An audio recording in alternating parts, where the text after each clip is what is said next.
Welcome to the Deep Dive, where we cut through the noise and pull out the insights you really need on the stories making waves. Today, we're plunging into something that's definitely generating buzz, both good and bad, in the crypto world. Texit Coin, or TXC. You might have seen it whispered about online, maybe in crypto groups, or popping up on some smaller exchanges. Some folks are calling it the next massive opportunity, the key to financial freedom. But others, they're waving some pretty big red flags, warning it could be, well, another digital house of cards.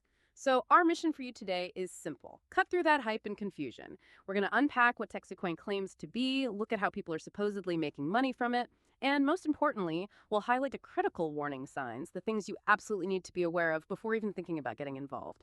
Our insights for this deep dive come from a recent, quite detailed YouTube review by Expose IQ. It's called Texit Coin Review. Is TXC legit or scam? Ready to pull back the curtain? Let's get into it. Okay, let's unpack this first. What exactly is Texit Coin, and how does someone actually get involved? It's not exactly headlining CoinDesk, is it? No, definitely not.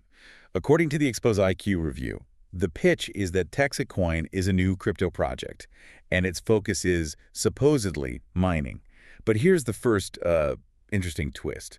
You're not really buying TXC coins directly, not like you'd buy Bitcoin or Ether on a main exchange. Okay, so how does it work then? Instead, people buy what they call mining seats, or nodes. Mining seats, nodes, what does that entail? Each one costs about $1,000, apparently, and individuals can own up to 9 of them. That's what the review mentioned. $1,000 per node, up to 9. Got it. And what's the promise once you've bought in? The promise is daily rewards, paid out in TXC, the project's coin. You see users online claiming they're earning, maybe 1 to 2 TXC per day from their nodes. 1 to 2 TXC a day. And what makes that attractive? Is the coin worth anything? Well, that's the hook, isn't it? The coin itself has reportedly gone parabolic, from just 10 cents to over $2 in a really short time span. Wow, 10 cents to over $2. That's quite a jump. Exactly. And that creates this powerful narrative, this sense of a once-in-a-lifetime opportunity. Miss it, and you'll regret it. But, that kind of rapid appreciation, almost out of nowhere, combined with guaranteed daily returns, it does sound a little familiar, doesn't it? Maybe a bit too good to be true. It absolutely does. And that combination, the daily payout plus the explosive price story, it's a very potent psychological lure. It's almost perfectly designed, you could say, to tap into that FOMO, the fear of missing out. How so? Well, the daily rewards provide this constant positive reinforcement. You feel like you're earning, even if it's just digital tokens appearing in an account. It gamifies it. And when you layer that onto a story of meteoric price rises, it becomes, well, almost irresistible for some, even if the how and why are fuzzy. Fuzzy is a good word. What about the actual mining? Do these nodes or seats actually do anything, like contribute to a network? That's a key point the Expose IQ review raised. There's a real lack of transparency about what these mining seats actually do. Yeah. Is it proof of work, proof of stake, some other consensus mechanism? It's not clearly explained in a verifiable way. So it's not like running a Bitcoin node or staking Ethereum where there's a clear function. It seems less about verifiable network participation and more like a structure where your initial investment simply entitles you to a fixed daily payout in their token. Yeah. And that distinction between genuine utility and just a payout structure tied to investment is really, really crucial here. Yeah, that difference seems fundamental. Okay, so beyond just the mining rewards from these nodes, you mentioned another layer. That's right. This is where it gets, as you said, really interesting. There's a significant referral component. The recruitment angle. Exactly. You don't just earn from your notes. You get additional rewards for bringing new people into the system. And we've definitely seen that online, right? People pushing referral links pretty hard. Oh, absolutely. Lots of posts with referral codes, often accompanied by, let's say, very enthusiastic claims about potential earnings. Which naturally sparks that classic debate. Is this just, a community-driven model, like supporters claim, a grassroots thing? That's the argument from proponents, yes. Organic growth through community effort. Or is it something else? Or, as critics like Expose IQ strongly suggest, does this structure look an awful lot like multi-level marketing, MLM? And potentially worse. And, more worryingly, does it raise serious concerns about being a Ponzi scheme, where the money from new investors is basically just used to pay the promised returns to earlier investors? A system that's inherently unstable. Fundamentally unstable. Because it relies entirely on an ever-increasing stream of new money coming in. So how does Expose IQ differentiate between a legit referral program and, well, a Ponzi? The key distinction they emphasize is where the value actually comes from. Is the primary source of returns based on some external productive activity. Selling a real product, providing a real service, genuine network validation. Versus Simply the influx of cash from new recruits. and in Texit Coin's case. Expose IQ details how the reward structure, especially with tiered bonuses for recruitment, closely mirrors the architecture of unsustainable schemes. It's not just reliant on new money. The system actively incentivizes participants to become recruiters. Turning investors into marketers, essentially. Precisely. And those early payouts, the 1-2 TXC a day, they're not just proof it works. They function as a powerful psychological tool. They build trust, create excitement, and encourage people to bring in their friends, their family, effectively outsourcing the recruitment effort and spreading the risk. Until the music stops. Until the recruitment inevitably slows down. No system can grow exponentially forever. When new money dries up, the payouts can't be met, and the whole thing collapses. It's a structural flaw, not a feature. Okay, so big structural concerns there, but if people are getting these returns, even if it's potentially temporary, they need to be able to trade the coin, right, to realize those gains. So where can you actually buy or sell Texit Coin if it's not on the big platforms? That's another major red flag. The Expose IQ review flags up. Texit Coin is conspicuously absent from major reputable exchanges. Like Binance, Coinbase, Kraken, the usual suspects. Correct. You won't find TXC listed there. So where is it? It's only found on much smaller, often less regulated platforms. The review mentioned DexTrade and Bitmart specifically. DexTrade and Bitmart. Okay, and what's the situation on those exchanges? Is there much activity? That's the critical part. The trading volume is reportedly very, very low. How low? Sometimes under $25,000 in a 24-hour period. $25,000 for a coin supposedly worth over $2 with people getting daily rewards. That seems tiny. It is incredibly low. And that limited volume, that lack of significant market depth, tells us a lot. It means there's very little liquidity. And low liquidity means? It means it's very difficult to buy or sell any significant amount of the coin without drastically impacting the price. Yeah. Imagine trying to sell even, say, $10,000 worth when the total daily volume is only $25,000. Your sell order alone could crash the price. So it creates a kind of trap. You might see a price on the screen, but actually getting out at that price is hard. Exactly. It makes the asset highly illiquid and susceptible to manipulation. On these smaller exchanges, a few large orders can swing the price wildly.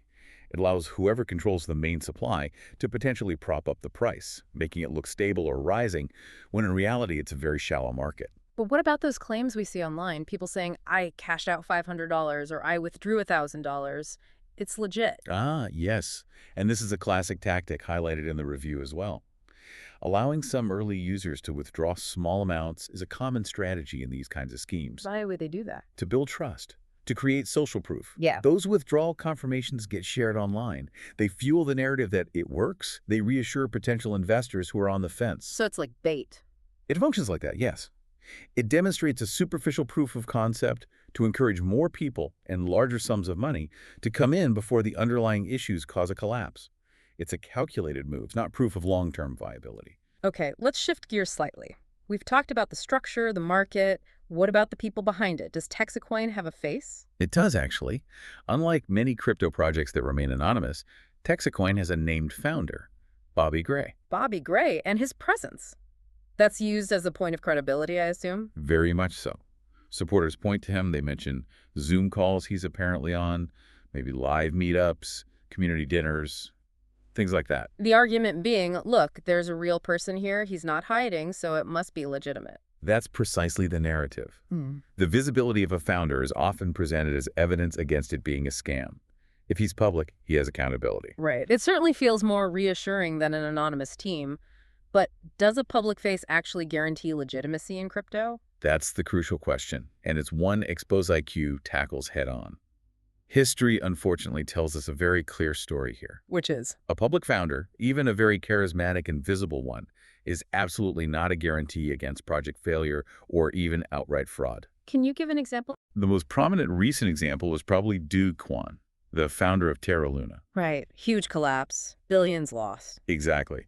And Do Kwon was incredibly public. He was giving interviews, speaking at conferences, very much the face of the project, became a household name in the crypto space. Yet it still imploded spectacularly. It did. His visibility offered no protection to investors when the underlying tokenomics proved fatally flawed. So while transparency can be good, the mere fact that a founder's name is attached, like Bobby Gray with Texit Coin, doesn't automatically mean the project is safe or well-designed. It creates a feeling of security, maybe, but it's not a shield against risk. Understood. So presence isn't proof. Let's circle back to some of those specific red flags Expose IQ mentioned, especially those returns, going from 10 cents to over $2 in, what, a few months? With basically zero mainstream recognition or adoption. That just feels off. It feels incredibly off. Think about established cryptocurrencies, coins with billions in daily trading volume, huge ecosystems. They might move a few percent a day, maybe double digits if there's massive news. Right, significant news or market shifts. But for a tiny, unknown coin on obscure exchanges to see that kind of exponential growth, while almost no one outside its own bubble has even heard of it. What does that suggest is really happening? As the Expose IQ review strongly implies, it screams market manipulation. It looks like a classic pump and dump scenario. Explain that a bit more. Well, with such low liquidity, it's relatively easy for a small group, maybe the project insiders or early whales, to use wash trading or coordinated buying to artificially inflate the price. They pump the price up, creating that chart that looks like a rocket ship. This attracts new buyers, drawn in by the FOMO. And then, once enough new money is flowed in at the inflated prices, the original manipulators dump their holdings, selling them off to the newcomers. The price crashes, and the late arrivals are left holding worthless bags. So the incredible growth isn't organic demand, it's likely manufactured. It's highly likely, given the context. Low volume, limited exchanges, no clear utility driving demand. It fits the pattern perfectly. And it's not just the price action that's suspicious, right? Mm-hmm. What about the marketing itself? You mentioned people pushing links. Yes, the marketing tactics are another major red flag according to Expose IQ. Some users themselves apparently admit that the promotional videos look, well, AI-generated. AI-generated videos, that's unsettling. It definitely adds a strange, impersonal layer to it. And beyond that, you see a lot of the typical hype marketing. Posts filled with oversized, maybe low-resolution images, those referral links everywhere, and these huge, bold promises, financial freedom, life-changing opportunity. You know the drill. It sounds very high pressure, very hype-driven. Extremely. It focuses on emotion, on the desire for quick wealth, rather than on substance, technology, or any kind of realistic value proposition. Have we seen this playbook before? Oh, absolutely. Expose IQ draws a direct parallel, and it's hard to ignore. This is the exact same pattern seen in numerous past crypto scams. The most infamous example is probably BitConnect. Ah, BitConnect. That name still sends shivers down the spine of crypto veterans. Doesn't it? The aggressive marketing, the tiered referral system, the unbelievable promised returns. Texit Coin's approach mirrors it very closely. And how did BitConnect end? In a massive collapse, costing investors billions. Early participants, especially those who recruited heavily, might have made money. But the vast majority lost everything when the scheme inevitably imploded. It underscores the danger. These models rely on constant recruitment and hype. When that fades, the system fails. And it's usually the later entrants who suffer most. Okay, so we've unpacked the mechanism, the market presence, the founder, the red flags around returns and marketing. Pulling all this together from the Expose IQ review. What's the bottom line here? Is Texit Coin legit, or is it a scam? Well, based on the evidence presented by Expose IQ, the conclusion is pretty stark. Texit Coin exhibits all the classic warning signs of an extremely high-risk investment, bordering on, or likely being, an unsustainable scheme like a Ponzi or pyramid. Even though some people are claiming to make money right now. Yes, and that's a crucial point to understand. People making money now doesn't mean it's legitimate or sustainable. That's often a deliberate part of the setup in these schemes. Early payouts build confidence, fuel the hype, and draw in more victims before the inevitable collapse. It's part of the design. So investing isn't just a bet on the coin's price. No, not at all. If you were to put money into Texit Coin, you're not really betting on the underlying value or utility of TXC, because that's questionable. You are fundamentally gambling.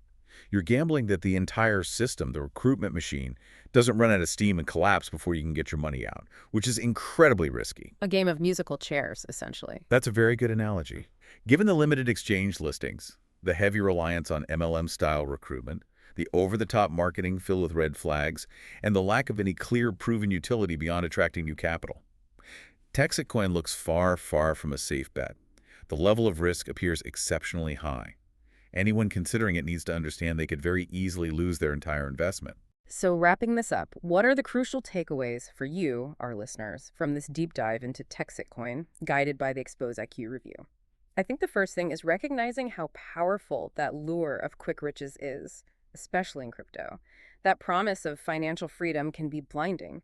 But understanding the mechanics behind the promises and learning to spot these recurring red flags, the MLM structure, the unrealistic returns, the low liquidity, the hype marketing, is absolutely essential for protecting yourself. Absolutely. And remember that point about early withdrawals. Seeing someone cash out a small amount is not proof the system is stable. It's often a calculated tactic to build false confidence. Don't let it fool you. Due diligence goes much deeper than that. So, as you continue to explore the, let's face it, fascinating but often dangerous world of new crypto projects, here's something to think about. What really stands out to you about how easily hype and promises can overshadow actual substance and verifiable utility, particularly when that dream of financial freedom is dangled? And maybe more practically, what steps do you personally take to verify the potential longevity and genuine usefulness of an emerging project before you'd even consider getting involved? Food for thought. We hope this deep dive has given you valuable tools for your own analysis. Thanks for joining us.